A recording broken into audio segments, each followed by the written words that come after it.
ಸಮಗ್ರ ಶಿಶು ಅಭಿವೃದ್ಧಿ ಯೋಜನೆಯ ಸುವರ್ಣ ಮಹೋತ್ಸವ ಕಾರ್ಯಕ್ರಮದಲ್ಲಿ ಮುಖ್ಯ ಅತಿಥಿಗಳಾಗಿ ಭಾಗವಹಿಸಿರ್ತಕ್ಕಂಥ ಉಪಮುಖ್ಯಮಂತ್ರಿಗಳಾದಂಥ ಶ್ರೀ ಡಿ.ಕೆ. ಶಿವಕುಮಾರ್ ಅವರೇ, ಈ ಸಮಾರಂಭದ ಅಧ್ಯಕ್ಷರು, ಮಹಿಳಾ ಮತ್ತು ಮಕ್ಕಳ ಕಲ್ಯಾಣ ಇಲಾಖೆಯ ಸಚಿವೆಯಾದಂಥ ಶ್ರೀಮತಿ ಲಕ್ಷ್ಮೀ ಹೆಬ್ಬಾಳ್ಕರ್ ಅವರೇ,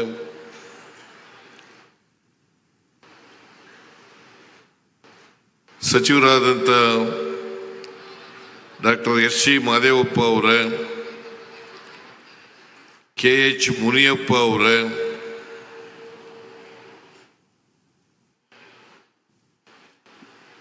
ಅರಣ್ಯ ಸಚಿವರಾದಂಥ ಶ್ರೀ ಈಶ್ವರ್ ಖಂಡ್ರೆ ಅವರೇ,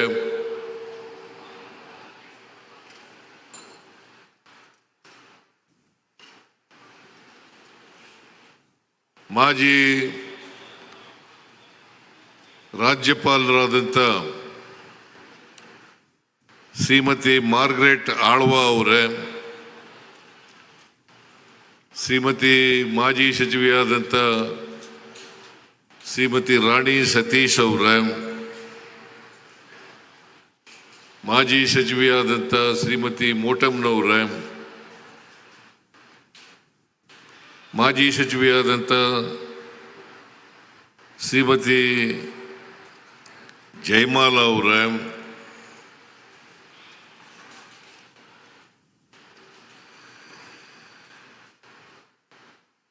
ಮುಖ್ಯಮಂತ್ರಿಗಳ ರಾಜಕೀಯ ಕಾರ್ಯದರ್ಶಿಗಳಾದಂಥ ನಸೀರ್ ಅಹಮದ್ ಅವರೇ, ಗ್ಯಾರಂಟಿ ಯೋಜನೆಗಳ ಅನುಷ್ಠಾನ ಸಮಿತಿಯ ಅಧ್ಯಕ್ಷರಾದಂಥ ಶ್ರೀ ಎಚ್.ಎಂ. ರೇವಣ್ಣ ಅವರೇ, ವೇದಿಕೆ ಮೇಲಿರ್ತಕ್ಕಂಥ ಶಾಸಕ ಮಿತ್ರರೇ, ಮಾಜಿ ಶಾಸಕರುಗಳೇ, ವಿವಿಧ ನಿಗಮ ಮತ್ತು ಮಂಡಳಿಗಳ ಅಧ್ಯಕ್ಷರುಗಳೇ,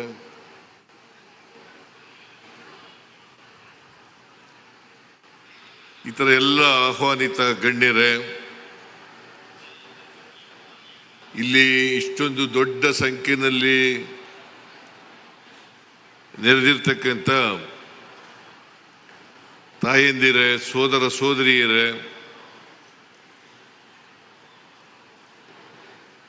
ಪ್ರೀತಿಯ ಮಕ್ಕಳೇ, ಮಾಧ್ಯಮದ ಬಂಧುಗಳೇ, ಇವತ್ತು ಕರ್ನಾಟಕ ಸಮಗ್ರ ಶಿಶು ಅಭಿವೃದ್ಧಿ ಯೋಜನೆಯ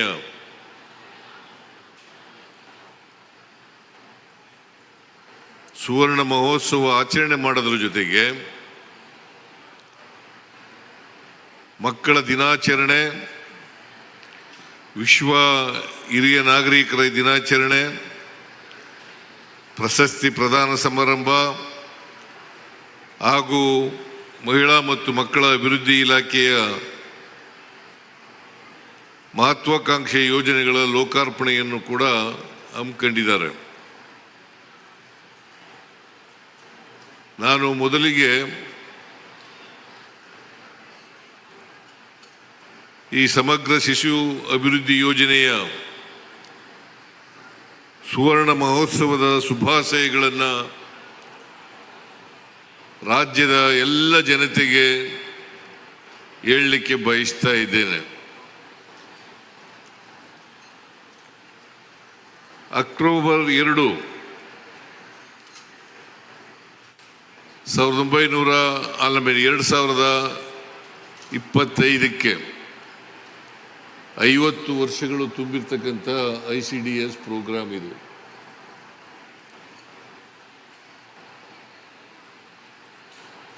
ಶ್ರೀಮತಿ ಇಂದಿರಾ ಗಾಂಧಿಯವರು ಈ ದೇಶದ ಪ್ರಧಾನಮಂತ್ರಿಯಾಗಿದ್ದಾಗ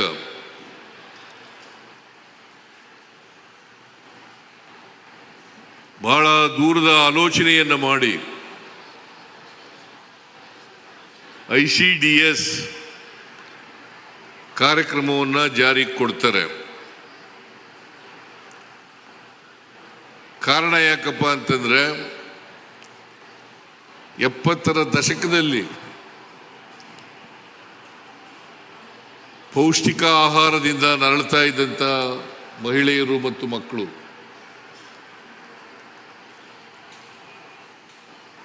ಅದರ ಜೊತೆಗೆ ಶಿಕ್ಷಣ ಮತ್ತು ಆರೈಕೆ,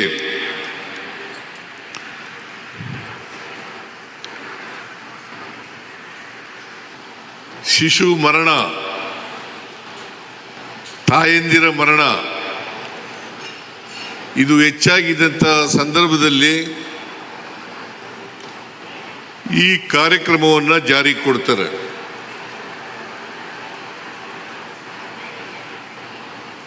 ಇದರ ಉದ್ದೇಶ ಈಗಾಗಲೇ ಪ್ರಸ್ತಾಪ ಮಾಡದಂತೆ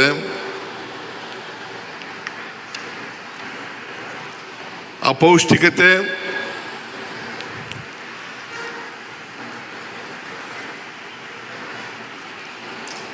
ಶಿಶು ಮರಣದಂಥ ಗಂಭೀರವಾದಂಥ ಸಲಹೆ, ಗಂಭೀರವಾದಂಥ ಸಮಸ್ಯೆ ಮತ್ತೆ ತಾಯಂದಿರ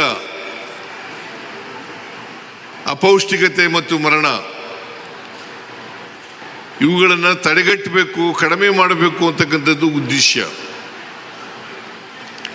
ಅದಕ್ಕೋಸ್ಕರನೇ ಶ್ರೀಮತಿ ಇಂದಿರಾ ಗಾಂಧಿಯವರು ಬಹಳ ದೂರದೃಷ್ಟಿಯನ್ನು ಇಟ್ಕೊಂಡು ಇವರೆಲ್ಲರ ಆರೋಗ್ಯ ಕಾಪಾಡಬೇಕು,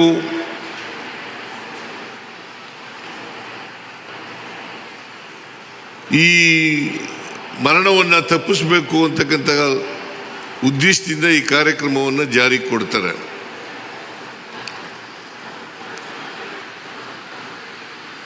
ಇವತ್ತು ಕರ್ನಾಟಕದಲ್ಲಿ 69,022 ಅಂಗನವಾಡಿ ಕೇಂದ್ರಗಳಿದ್ದಾವೆ. ಸುಮಾರು 40 ಲಕ್ಷಕ್ಕೂ ಹೆಚ್ಚು ಮಹಿಳೆಯರು ಮತ್ತು ಮಕ್ಕಳು ಇದರ ಉಪಯೋಗವನ್ನು ಪಡ್ಕೊಳ್ತಕ್ಕಂಥ ಕೆಲಸವನ್ನು ಮಾಡ್ತಾ ಇದ್ದಾರೆ ಅಂತಕ್ಕಂಥ ಮಾತುಗಳನ್ನು ಹೇಳಲಿಕ್ಕೆ ಬಯಸ್ತಾ ಇದ್ದೇನೆ.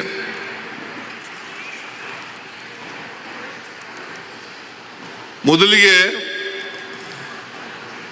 ಪ್ರಾರಂಭ ಮಾಡಿದ್ದು 33 ತಾಲೂಕುಗಳಲ್ಲಿ, 33 ತಾಲೂಕುಗಳಲ್ಲಿ. ಅದರಲ್ಲಿ ಮಾದೇವಪ್ಪನವರ ಕಾನ್ಸ್ಟಿಟ್ಯೂನ್ಸಿ ನರಸೀಪುರನೂ ಕೂಡ ಸೇರಿತ್ತು. ಅದೇ ಫಸ್ಟು ದೇವರಾಜ ಅರಸರವರು ಮುಖ್ಯಮಂತ್ರಿಯಾಗಿದ್ದರು. ಆಗ ಟಿ ನರಸೀಪುರದ ಹೊಸಳ್ಳಿ ಅಂತಕ್ಕಂಥ ಗ್ರಾಮದಲ್ಲಿ ಈ ಅಂಗನವಾಡಿ ಕೇಂದ್ರವನ್ನು ಪ್ರಾರಂಭ ಮಾಡಿದ್ರು. ಟಿ ನರಸೀಪುರ ಕ್ಷೇತ್ರ, ಟಿ ನರಸೀಪುರ ತಾಲೂಕು ಇವತ್ತು 69,922 ಅಂಗನವಾಡಿ ಕೇಂದ್ರಗಳಿದ್ದಾವೆ. ಸುಮಾರು 40 ಲಕ್ಷಕ್ಕೂ ಹೆಚ್ಚು ಮಹಿಳೆಯರು ಮತ್ತು ಮಕ್ಕಳು ಅಲ್ಲಿ ಆರೈಕೆಯನ್ನು ಪಡಿತಾ ಇದ್ದಾರೆ. ಇದನ್ನು ನಾವು ಯಾವಾಗಲೂ ಕೂಡ ಶ್ರೀಮತಿ ಇಂದಿರಾ ಗಾಂಧಿಯವರನ್ನು ನೆನ್ಕೊಳ್ಬೇಕು ಅಂತಕ್ಕಂಥ ಮಾತುಗಳನ್ನು ಹೇಳಲಿಕ್ಕೆ ಬಯಸ್ತಾ ಇದ್ದೇನೆ. ಅವರು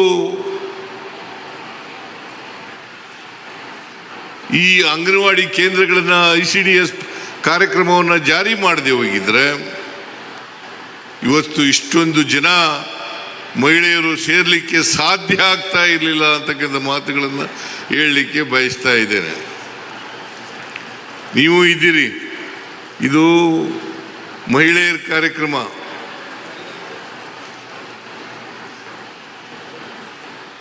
ಆದ್ರಿಂದ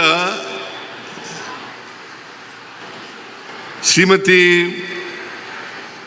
ಲಕ್ಷ್ಮೀ ಹೆಬ್ಬಾಳ್ಕರ್ ಅವರು ನನಗೆ ಬಂದು ಹೇಳಿದ್ರು, ICDS ಕಾರ್ಯಕ್ರಮ ಆಗಿ 50 ವರ್ಷ ಆಗ್ತಾ ಇದೆ, ಸುವರ್ಣ ಮಹೋತ್ಸವವನ್ನು ಆಚರಣೆ ಮಾಡಬೇಕು ಅಂತ ಮಾತುಗಳನ್ನು ಹೇಳಿದ್ರು.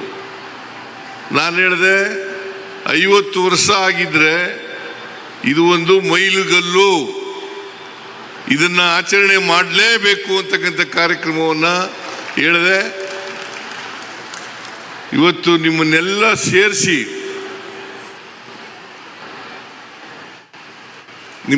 ಸೇರಿಸಿ ಇಷ್ಟೊಂದು ದೊಡ್ಡ ಪ್ರಮಾಣದಲ್ಲಿ ಕಾರ್ಯಕ್ರಮವನ್ನು ಶ್ರೀಮತಿ ಲಕ್ಷ್ಮೀ ಹೆಬ್ಬಾಳ್ಕರ್ ಅವರು ಮಾಡಿದ್ದಾರೆ. ಅವರಿಗೆ ಸರ್ಕಾರದ ಪರವಾಗಿ ಧನ್ಯವಾದಗಳನ್ನು ಹೇಳಲಿಕ್ಕೆ ಬಯಸ್ತಾ ಇದ್ದೇನೆ. ಆದರೆ ಒಂದೇನಪ್ಪ ಅಂತಂದರೆ, ಭಾಳ ಜನ ಅತಿಥಿಗಳು ಕರೆದುಬಿಟ್ಟಿದ್ದೀರಿ.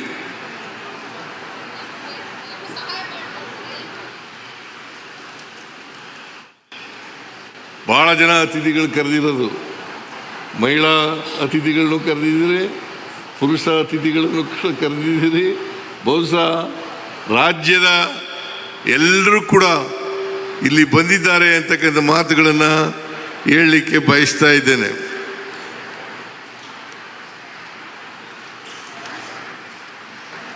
ಆಮೇಲೆ ಪಾಪ ನೀವೆಲ್ಲ ಮಕ್ಕಳು ಅಲ್ಲ, ಹೆಣ್ಮಕ್ಕಳು,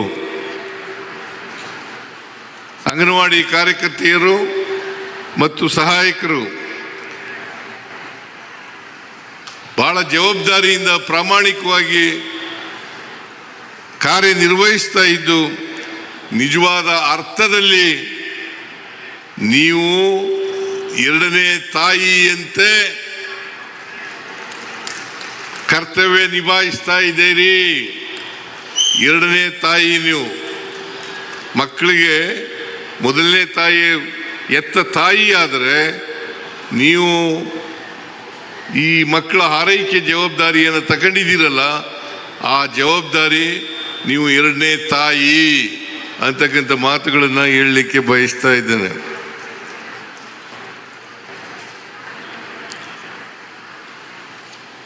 ಈ ಕಾರ್ಯಕ್ರಮ ಪ್ರಾರಂಭ ಆದಮೇಲೆ ಅಪೌಷ್ಟಿಕತೆ ಕಡಿಮೆ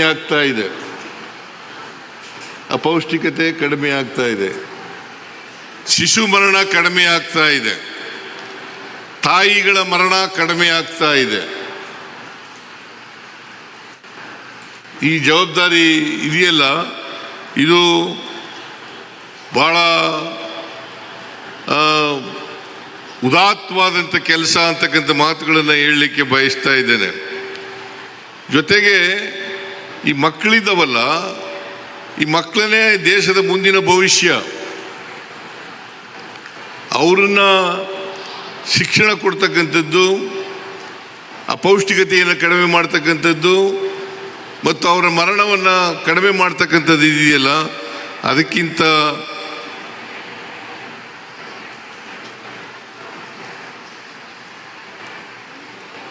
ಉತ್ತಮವಾದಂಥ ಕೆಲಸ ಇನ್ನೊಂದಿಲ್ಲ ಅಂತಕ್ಕಂಥ ಮಾತುಗಳನ್ನು ಹೇಳಲಿಕ್ಕೆ ಬಯಸ್ತಾ ಇದ್ದೇನೆ. ಜೊತೆಗೆ ಇವತ್ತು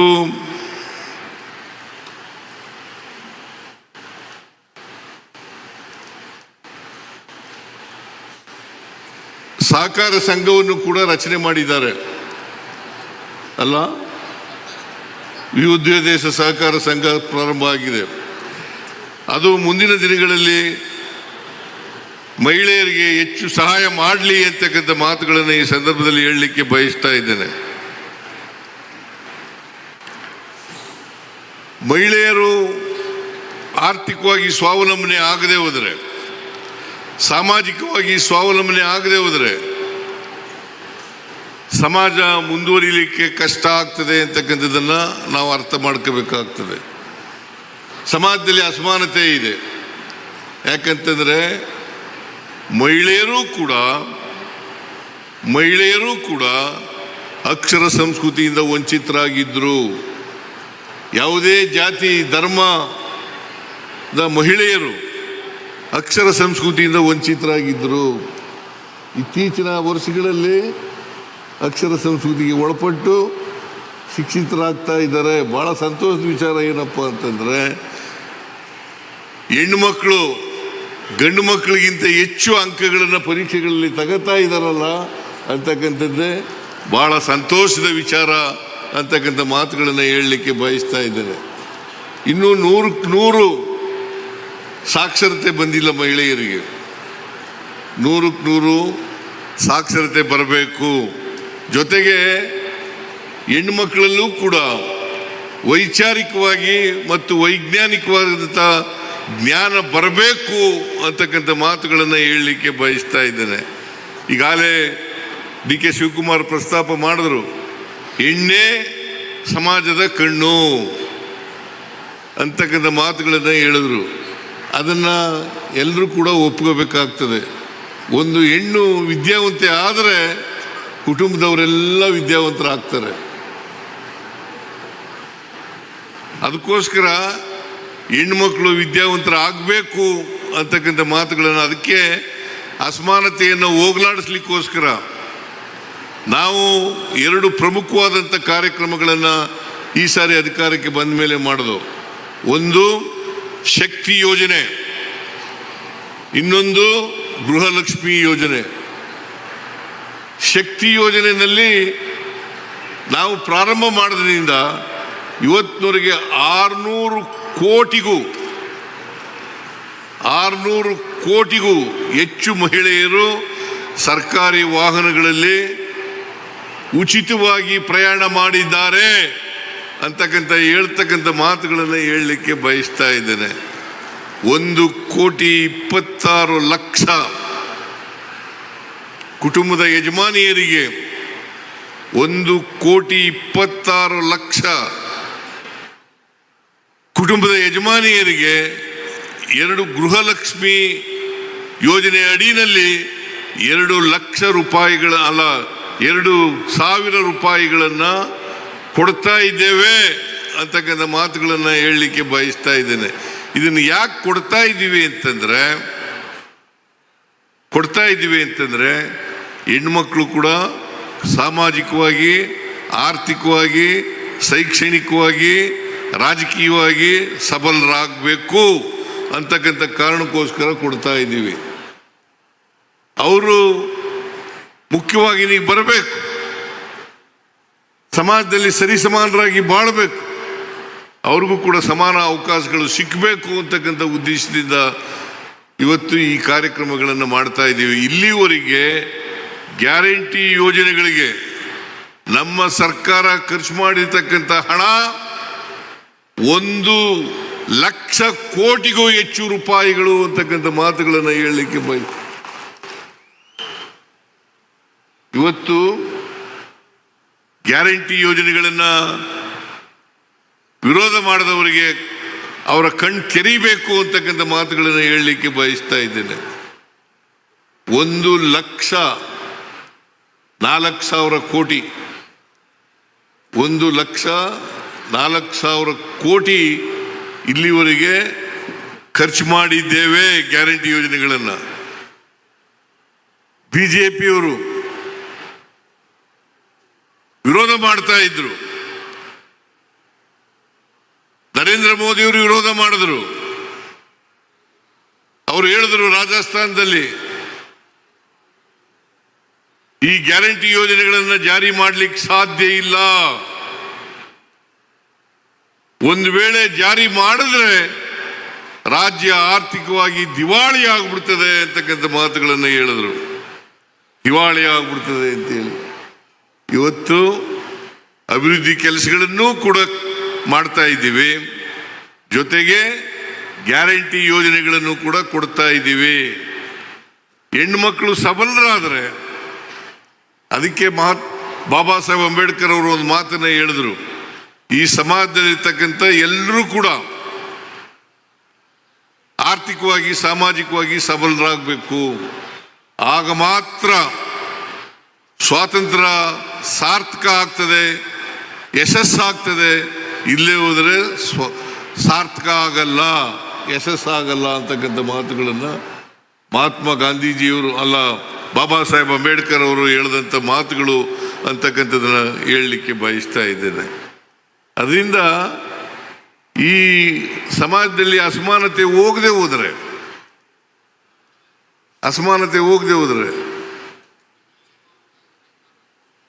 ಜೊತೆಗೆ ಈ ತಾರತಮ್ಯ ಇದೆಯಲ್ಲ, ಪುರುಷ ಮತ್ತು ಮಹಿಳೆಯರು, ಈ ತಾರತಮ್ಯನೂ ಕೂಡ ಹೋಗ್ಬೇಕು.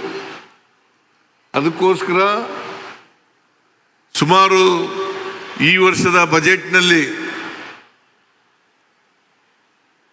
94-95 ಲಕ್ಷ ಸಾವಿರ ಕೋಟಿ ರೂಪಾಯಿಗಳನ್ನು 94-95 ಸಾವಿರ ಕೋಟಿ ರೂಪಾಯಿಗಳನ್ನು ಮಹಿಳಾ ಕಲ್ಯಾಣಕ್ಕಾಗಿ ಇಟ್ಟಿದ್ದೇವೆ, ವಿವಿಧ ಕಾರ್ಯಕ್ರಮಗಳಿಗೆ ಇಟ್ಟಿದ್ದೇವೆ ಅಂತಕ್ಕಂಥ ಮಾತುಗಳನ್ನು ಹೇಳಲಿಕ್ಕೆ ಬಯಸ್ತಾ ಇದ್ದೇನೆ. ಅದರಿಂದ ಲಿಂಗ ತಾರತಮ್ಯ ಹೋಗ್ಬೇಕಲ್ಲ, ಲಿಂಗ ತಾರತಮ್ಯ ಹೋಗಲಾಡಿಸ್ಲಿಕ್ಕೋಸ್ಕರ ನಮ್ಮ ಸರ್ಕಾರ ಪ್ರಯತ್ನವನ್ನು ಮಾಡ್ತಾ ಇದೆ ಅಂತಕ್ಕಂಥ ಮಾತುಗಳನ್ನು ಹೇಳಲಿಕ್ಕೆ ಬಯಸ್ತಾ ಇದ್ದೇನೆ. ಜೊತೆಗೆ ನಮ್ಮ ಸರ್ಕಾರ ಎಲ್ಲ ಜನರನ್ನು ಒಳಗೊಂಡಂತ, ಎಲ್ಲರನ್ನೂ ಅಭಿವೃದ್ಧಿ ಮಾಡ್ತಕ್ಕಂಥ, ಎಲ್ಲರಿಗೂ ಸಾಮಾಜಿಕ ಆರ್ಥಿಕ ಶಕ್ತಿಯನ್ನು ಕೊಡ್ತಕ್ಕಂಥ ಕೆಲಸವನ್ನು ಮಾಡ್ತಾ ಇದೆ. ನಾವು ಜಾತಿ ಹೆಸರಿನಲ್ಲಿ, ಧರ್ಮದ ಹೆಸರಿನಲ್ಲಿ, ಲಿಂಗತ್ವದ ಹೆಸರಿನಲ್ಲಿ ಸಮಾಜವನ್ನು ಒಡೆಯತಕ್ಕಂಥ ಕೆಲಸವನ್ನು ಮಾಡೋದೂ ಇಲ್ಲ. ನಾವು ಸಮಗ್ರ ಜನರು ಅಭಿವೃದ್ಧಿ ಆಗಬೇಕು, ಮಹಿಳೆಯರೂ ಅಭಿವೃದ್ಧಿ ಆಗಬೇಕು, ಪುರುಷರೂ ಅಭಿವೃದ್ಧಿ ಆಗಬೇಕು, ಬಡವ ಬಲ್ಲಿದ ಹೋಗ್ಬೇಕು, ಧರ್ಮ ಜಾತಿ ಹೋಗ್ಬೇಕು. ಅವನ್ನ ಮಾಡ್ತಕ್ಕಂಥ ಕೆಲಸವನ್ನು ನಮ್ಮ ಸರ್ಕಾರ ಮಾಡ್ತಾ ಇದೆ ಅಂತಕ್ಕಂಥ ಮಾತುಗಳನ್ನು ಹೇಳಲಿಕ್ಕೆ ಬಯಸ್ತಾ ಇದ್ದೇನೆ. ಅದರಿಂದ ಇವತ್ತು ನಿಮಗೆ ಜ್ಞಾಪಕ ಇರ್ಬೋದು, ನಿಮಗೆಲ್ಲ ಗೊತ್ತಿದೆ ಅಂತ ಭಾವಿಸ್ಕೊಂಡಿದ್ದೇನೆ ನಾನು. ಕೇಂದ್ರ ಸರ್ಕಾರದ ಕಾರ್ಯಕ್ರಮ ಆದರೂ ಕೂಡ ಇದು ನಾವು ಹೆಚ್ಚು ಹಣವನ್ನು ಕೊಡ್ತಾ ಇದ್ದೇವೆ. ಲಕ್ಷ್ಮೀ ಹೆಬ್ಬಾಳ್ಕರ್, ಕೇಂದ್ರದಿಂದ ಬರ್ತಕ್ಕಂಥದ್ದು ಎಷ್ಟು ದುಡ್ಡು? 2700 ರೂಪಾಯಿ. 2700 ರೂಪಾಯಿ. ನಾವು ಕೊಡ್ತಕ್ಕಂಥದ್ದು 8,500 ರೂಪಾಯಿ. ನಾವು ಕೊಡ್ತಕ್ಕಂಥದ್ದು 8,500 ರೂಪಾಯಿ. ಇದು ಮಹಿಳಾ ಕಾರ್ಯಕರ್ತರಿಗೂ ಹೆಚ್ಚಾಗಿ ಕೊಡ್ತಾ ಇದ್ದೀವಿ, ಸಹಾಯಕಿಯರಿಗೂ ಕೂಡ ಹೆಚ್ಚಾಗಿ ಕೊಡ್ತಾ ಇದ್ದೀವಿ. ಇದನ್ನ ನೀವು ಅರ್ಥ ಮಾಡ್ಕೋಬೇಕು. ಅದರಿಂದ ಇದು ಕೇಂದ್ರ ಸರ್ಕಾರದ ಕಾರ್ಯಕ್ರಮ ಅಂತ ಬಹಳ ಜನ ಅನ್ಕೊಂಡಿದ್ದಾರೆ. ಈ ಗೌರವಧನ ಇದೆಯಲ್ಲ, ಈ ಗೌರವಧನವನ್ನ ಹೆಚ್ಚು ಕೊಡ್ತಕ್ಕಂಥವರು ಕರ್ನಾಟಕ ಸರ್ಕಾರ ಇಡೀ ದೇಶದಲ್ಲಿ. ಆಮೇಲೆ ಈ ಸುವರ್ಣ ಮಹೋತ್ಸವವನ್ನು ಆಚರಣೆ ಮಾಡ್ತಾ ಇರ್ತಕ್ಕಂಥದ್ದು ಕೂಡ ಕರ್ನಾಟಕ ಇಡೀ ದೇಶದಲ್ಲೇ 1ನೇ ಸ್ಥಾನದಲ್ಲಿದೆ ಅಂತಕ್ಕಂಥ ಮಾತುಗಳನ್ನು ಹೇಳಲಿಕ್ಕೆ ಬಯಸ್ತಾ ಇದ್ದೇನೆ. ಮಹಿಳೆಯರಿಗೆ ಶಕ್ತಿ ಯೋಜನೆ ಮಾಡಿದ ಮೇಲೆ ಮಹಿಳೆಯರ ಪಾಲು ಉದ್ಯೋಗದಲ್ಲಿ 23%, ಹಳ್ಳಿಗಾಡಿನಲ್ಲಿ 21% ಹೆಚ್ಚಾಗಿರೋದು. ಇದನ್ನ ನೀವು ಅರ್ಥ ಮಾಡ್ಕೋಬೇಕು.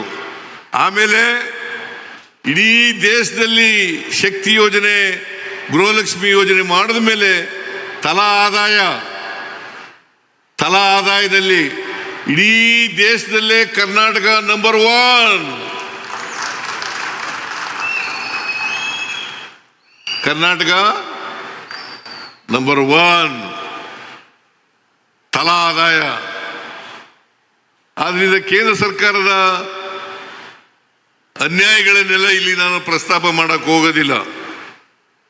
ಕೇಂದ್ರ ಸರ್ಕಾರ ಅವರು ಎಷ್ಟು ಪ್ರಚಾರವನ್ನು ಗಿಟ್ಟಿಸ್ಕೊತಾರೆ ಅಷ್ಟು ಕೆಲಸಗಳನ್ನು ಮಾಡ್ತಾ ಇಲ್ಲ ಅಂತಕ್ಕಂಥ ಮಾತುಗಳನ್ನು ಹೇಳಲಿಕ್ಕೆ ಬಯಸ್ತಾ ಇದ್ದೇನೆ.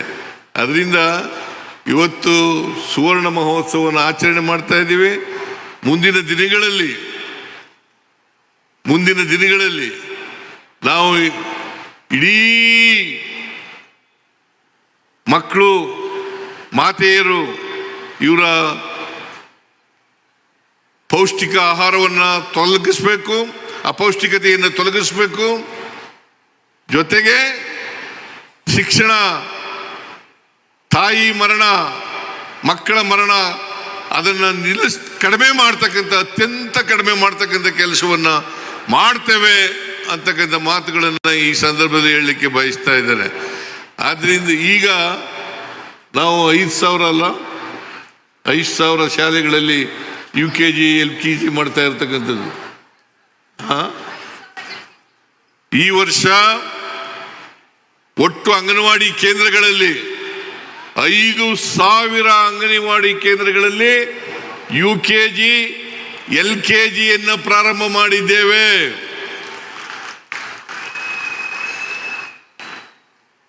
ಮುಂದಿನ ದಿನಗಳಲ್ಲಿ ಇನ್ನೂ ಹೆಚ್ಚು ಅಂಗನವಾಡಿ ಕೇಂದ್ರಗಳಲ್ಲಿ ಈ LKG UKG ತರಗತಿಗಳನ್ನು ಪ್ರಾರಂಭ ಮಾಡ್ತೇವೆ ಅಂತಕ್ಕಂಥ ಮಾತುಗಳನ್ನು ಹೇಳಲಿಕ್ಕೆ ಬಯಸ್ತಾ ಇದ್ದೀನಿ. ಏನಮ್ಮ,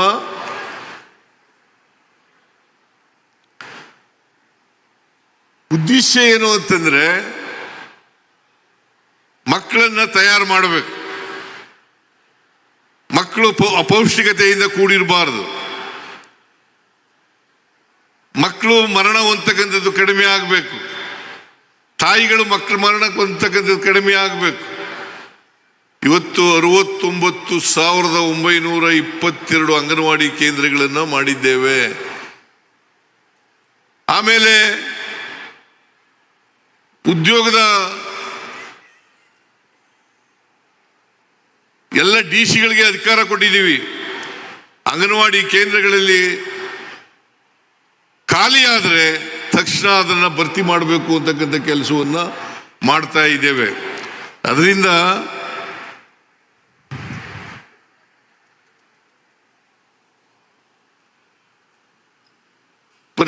ಕೂಡಲೇ ಭರ್ತಿ ಮಾಡಿಬಿಡ್ಬೇಕು ಅಂತ ಮಾಡಿದ್ದೀವಿ. ಎಲ್ಲೂ ಕೂಡ ಖಾಲಿ ಇರಬಾರದು.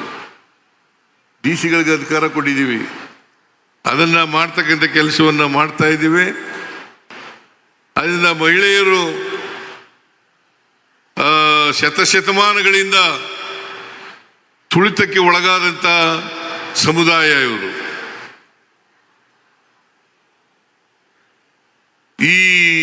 ಇದನ್ನ ತಪ್ಪಿಸ್ತಕ್ಕಂಥ ಕೆಲಸವನ್ನ ಮಾಡ್ತೇವೆ ಅಂತಕ್ಕಂಥ ಮಾತುಗಳನ್ನು ಹೇಳಿ ಮಹಿಳೆಯರ ಬದುಕಿನಲ್ಲಿ ಚೈತನ್ಯ ಬರಲಿ ಎಂಬುದನ್ನ, ಆಮೇಲೆ ಇದೇ ಸಂದರ್ಭದಲ್ಲಿ ವಿಶ್ವ ಹಿರಿಯ ನಾಗರಿಕರ ದಿನಾಚರಣೆಯನ್ನು ಕೂಡ ಆಚರಣೆ ಮಾಡ್ತಾ ಇದ್ದೀವಿ. ವಿಶ್ವ ಹಿರಿಯರ ನಾಗರಿಕರ ದಿನಾಚರಣೆ ಮಾಡ್ತಾ ಇದ್ದೀವಿ. ಜೊತೆಗೆ ಹಿರಿಯರಿಗೆ ಸನ್ಮಾನನೂ ಕೂಡ ಮಾಡ್ತಾ ಇದ್ದೀವಿ.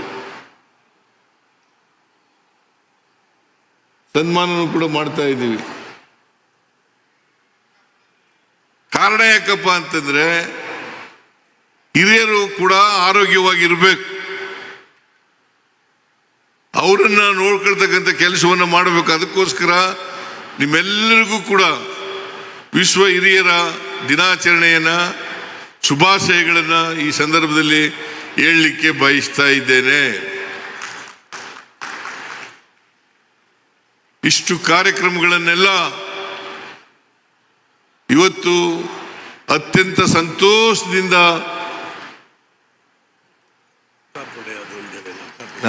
ಅಕ್ಕಾಪಡೆ ಹೊಸದಾಗಿ ಪ್ರಾರಂಭ ಮಾಡಿದ್ದು ರಕ್ಷಣೆಕ್ಕಾಗಿ. ಯಾವುದು ಅಕ್ಕಾಪಡೆ ಅಂತ ಹೇಳ್ಬಿಟ್ಟು ಹೊಸದಾಗಿ ರಕ್ಷಣೆ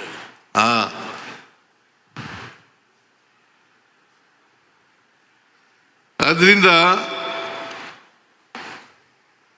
ಅವರೆಲ್ಲರಿಗೂ ಶುಭ ಕೋರಿ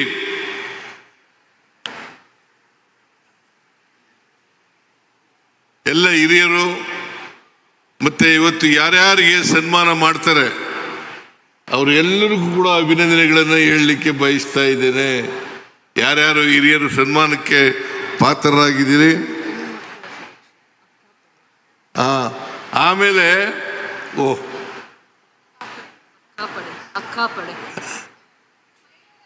ಮಹಿಳೆಯರ ರಕ್ಷಣೆಗೋಸ್ಕರ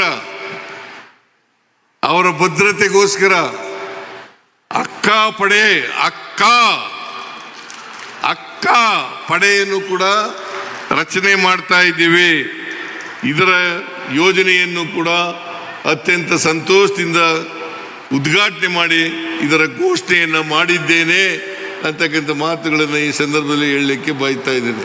ಮಹಿಳೆಯರ ರಕ್ಷಣೆ ಅವರ ಭದ್ರತೆಗೋಸ್ಕರ ಈ ಅಕ್ಕ ಪಡೆ ಕೆಲಸ ಮಾಡ್ತದೆ. ಇದನ್ನು ಇವತ್ತು ಉದ್ಘಾಟನೆ ಮಾಡಿದ್ದೇನೆ ಮತ್ತೆ ಅದರ ಘೋಷಣೆಯನ್ನು ಕೂಡ ಮಾಡಿದ್ದೇನೆ. ನಿಮ್ಮ ರಕ್ಷಣೆಗೋಸ್ಕರ ನಿಮ್ಮ ಭದ್ರತೆಗೋಸ್ಕರ ಮಾಡಿರ್ತಕ್ಕಂಥದ್ದು. ಇಷ್ಟನ್ನ ಹೇಳಿ ನಿಮ್ಮೆಲ್ಲರಿಗೂ ಶುಭ ಕೋರಿ ನನ್ನ ಮಾತುಗಳನ್ನು ಮುಗಿಸ್ತೇನೆ. ಜೈ ಹಿಂದ್, ಜೈ ಕರ್ನಾಟಕ, ಜೈ ಸಂವಿಧಾನ. ನನ್ನ ಮಾತುಗಳನ್ನು ಮುಗಿಸ್ತೇನೆ. ನಿಮ್ಮೆಲ್ಲರಿಗೂ ನಮಸ್ಕಾರ.